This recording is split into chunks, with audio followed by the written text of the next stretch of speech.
Hello বন্ধুরা, আসসালামু আলাইকুম। আমি আকসার মাম্মা। আশা করি সবাই ভালো আছো। আমিও তোমাদের দোয়ায় আল্লাহর রহমতে ভালো আছি।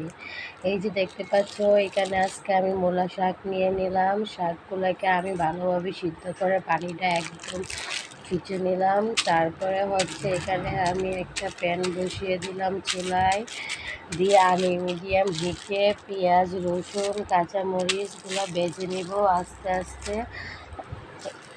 এগুলো একটু লেট হচ্ছিলো, আর এদিকে আচ্ছা কান্নাকাটি করছিলো, তাই আমি চুলার হিটটা তোমরা দেখতে পাচ্ছ, লক্ষ্য করলে আমি একটু বাড়িয়ে দিলাম এগুলো ভাজার জন্য।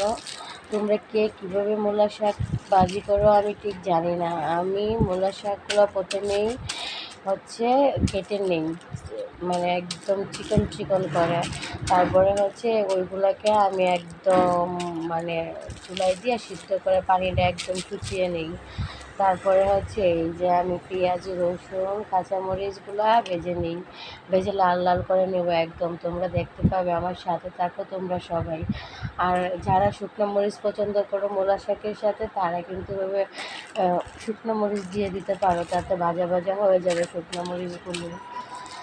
আর প্লিজ তোমরা সবাই পুরো ভিডিওটা দেখো। পুরো ভিডিওটা দেখে যারা এখনও আমাকে সাবস্ক্রাইব করো নাই, তারা সাবস্ক্রাইব করে দিও, আর আমার বন্ধু হয়ে যেও।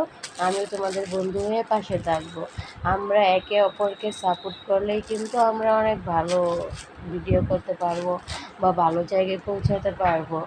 তোমরা আমাকে সাপোর্ট করবা, আমিও তোমাদের সাপোর্ট করব। আর সবাই নিশ্চয়ই ফুল ভিডিওটা দেখে লাইক কমেন্ট করবা।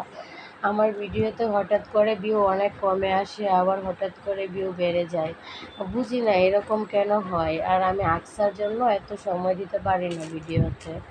এই যে দেখতে পাচ্ছ তোমরা, আমি পেঁয়াজ, রসুন এগুলা কিন্তু লাল লাল করে ভেজে নিয়ে তারপরে হচ্ছে এখানে মূলা শাকটা দিয়ে দিলাম। দেখো তোমরা, মূলা শাকের ফাইনাল লুকটা এত ওয়াও হবে, তোমাদের খেতে ইচ্ছে হবে। আর এইভাবে মূলা শাক রান্না করলে তোমরা শুধু মূলা শাক দিয়েই মানে ভাত খেয়ে ফেলবা। একটু এরকমভাবে কেউ করার ট্রাই করো। এই যে এটা হচ্ছে আমার ফাইনাল লুক, আমি ভাতের সাথে দিয়েও দেখাবো।